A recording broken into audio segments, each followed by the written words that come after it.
So let's talk about the situations where weighing yourself is actually not helping you. Okay, so first of all, if you're going to weigh yourself every day, understand this: the scale is not an indication of your direct body fat percentage, how much fat you have on you. Things like water, things like salt, things like carbohydrates that hold on to water, whether you've been to the bathroom, they all fluctuate, and in turn your overall body weight and therefore what you see on the scale fluctuates as well. So it's limited, we already know that. Secondly,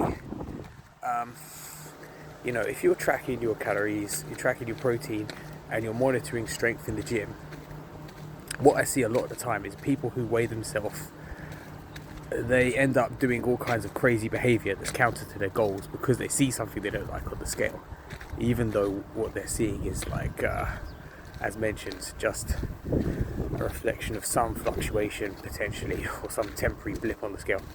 So what will happen is, instead of focusing on things like objective things like strength, so at the end of the day, if you're getting stronger, what that actually means is you're building muscle, and there's a good chance if you're building muscle, you're probably simultaneously burning body fat, because you've got to remember, if you're getting stronger, so basically, if you can lift more weight, what this means is you're adding muscle.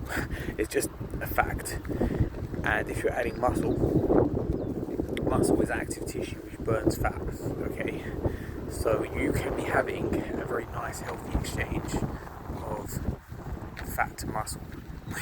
So that's going to mean your clothes are going to fit tighter, and it might mean there's no movement or relatively insignificant movement on the scale.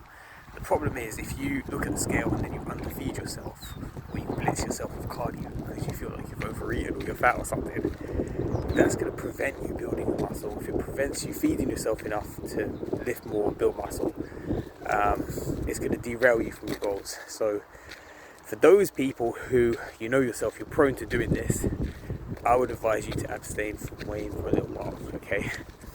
And just focus on things like, keeping the nutrition in check, keeping the training in check, and keeping the strength gains.